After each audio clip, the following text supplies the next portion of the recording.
Hey guys, and welcome to the very first commentary. I guess I'm doing solo. I'll be playing some infamous First Light here, just while I talk. Just so that you guys aren't listening to some blank screen, and so it's not just necessarily a podcast. Anyways, for my first one, and some of you know I posted this up to Twitter. I really should put Twitter into my descriptions from now on. Yeah, that'll happen. Anyways, so I had asked what would you guys like me to talk about first. I'm not gonna have any of the LPs up tomorrow. Recording between John, Nick, and I is getting difficult because of the work schedule and school schedule, and for me personally, I have midterm exams. So I asked, what would you guys like to see? And the two choices was either a discussion or me talking about what I think about Nintendo movies and what we're going to be talking about today, which is basically going to be a video response, I suppose. This will be my first one, I suppose, to alphaomegasin's video on what would it take for you to like what would a company have to do to like regain your trust? When does a company get to the point of no redemption and they're just beyond saving, right? And he brought up a lot of really good points, such as how Capcom has turned around. He commented on how Sega went from the beast they were back in the 16-bit days to the Sega Dreamcast, and now they're basically just a shell of their former self, which is always unfortunate. He brought up Electronic Arts and just how they sometimes do good things, but I'll talk about that a little later. So, what I think in terms of when does it get to the point where you or where a company like gets so bad it becomes unredeemable, I guess would basically depend on whether or not it becomes so bad for so long that you get like a reflex or like a gag reflex every time you see it, because companies change, CEOs change, and the people change. People bring up how quickly and suddenly Konami fell from what they were to what they are now, and you know that, as unfortunate as it is, I don't know what it was. Maybe it was a CEO change. Maybe they just saw some things that they didn't like, and they decided, fuck this shit, we're out. But it comes to the point where most of the industry, I think, has become very very what's the word I'm looking for? Uh, it just can't stand the sight of Konami these days, and I'm up there with them. I will gladly use the hashtag for Konami. I will say it till I'm blue in the face, and it's just any day, every day. It's just you know, bad. But the thing is, would you get sick and tired of just seeing the logo? Because the logo is basically Konami. Because we don't see the people, we don't see the devs, we don't see the people working behind the counters. And that's the thing. It can change. So Konami wasn't always the piece of shit we know it for, but just as they went from good to bad, they can also go from bad to good. Now, if anybody were to say replace the current CEO of Konami, they would have a fucking hell of a time to get back the good grace of the gaming community, but that isn't going to work. It's going to take a lot of work and it's going to take a lot of elbow grease for that to happen because of what's happening now. People cringe when they see the Konami logo. They just want to see it burn and die. I'm not of that magnitude. I'd rather see every single employee get out of that company first, and then the CEOs have to close because no one wants to work for them. I think that is the ideal way Konami should die, because the the employees are only doing what they're being told. They aren't we don't know if they're doing this because they want to. And Capcom, Alpha mentioned Capcom and how they went from during early 2000, between 2010 and 2000, I want to say 13, Capcom was also really bad, especially with stuff like Street Fighter 4, I want to say, where they started releasing like a bunch of different versions of the same game, and their DLC practices were just getting absolutely ridiculous. It was getting extremely consumer unfriendly, and it was just it shunned people away. People shunned Capcom for a while, but lately they've been getting better.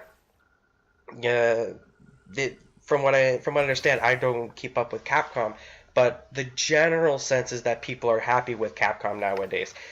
Now with Street Fighter V, you can make the argument that they're going back a bit, but at the very least, every single DLC and update they're going to be releasing for Street Fighter V is going to be free, and any character can be unlocked in game, although it's going to be tedious and hard. But it's there. It's a choice. It's going to be an aggravating choice, but it's there. Now, however, the thing is, though, as a whole of the AAA gaming industry, is that what I can't forgive and what I won't forgive and what I won't ever forget is that I used to trust it. I used to trust when I saw a new game come out, and I used to trust seeing a new trailer come out, and I would get excited for the game. And back in the day, I'm not exactly old, I used to pre-order games. I can't do that anymore because I have absolutely no trust, no faith, nothing, no emotions whatsoever for game development. Publishers, I should say, game publishers these days. If I see anything being put out by Ubisoft, I think, oh god, it's either another Assassin's Creed game or something that's just not going to look as good as what they showed off at E3. If it's EA, I'm thinking the trailer looks good, but I'm going to be waiting for the reviews. And if it's Square Enix, I'm thinking, alright, so how much are they going to be cutting up the game so that they could sell it to us in pieces? Even Final Fantasy VII isn't able to get away from this because it's already being cut up. It's already confirmed to be cut up into 3 episodes. So basically one per disc. Back in the day, it's being cut up into 3 episodes. Final Fantasy VII, and it's just. I wasn't the biggest fan of Final Fantasy, but if each title is going to be $60, it had better be one of the best damn $60. I say 60. I'm Canadian. Games are like $80 to $90 for us, so I don't buy much in terms of AAA. Nintendo's an exception though. So where was I going at with it? Right. My trust in in what the game industry can put out has been eroded to the point where I will not ever trust a game coming out until I see reviews and see what people's reactions are to it. One of the best examples I can think of personally is Batman Arkham Knight, where Rocksteady did a phenomenal job with Arkham Asylum and Arkham City. They didn't do Arkham Origins, but Arkham Origins was still good. But then Arkham Knight came out, and a lot of people had a lot of issues with it, especially if you were on PC. Now, this was a game series that had already garnered a lot of goodwill, and the company had also garnered a lot of goodwill from the consumer base. But even they weren't able to not fuck it up by the end of it. They had at least one where it was either lukewarm, bad, or just meh. It was very pretty from what I've seen. I wasn't able to play the game myself. I'm waiting for a price reduction.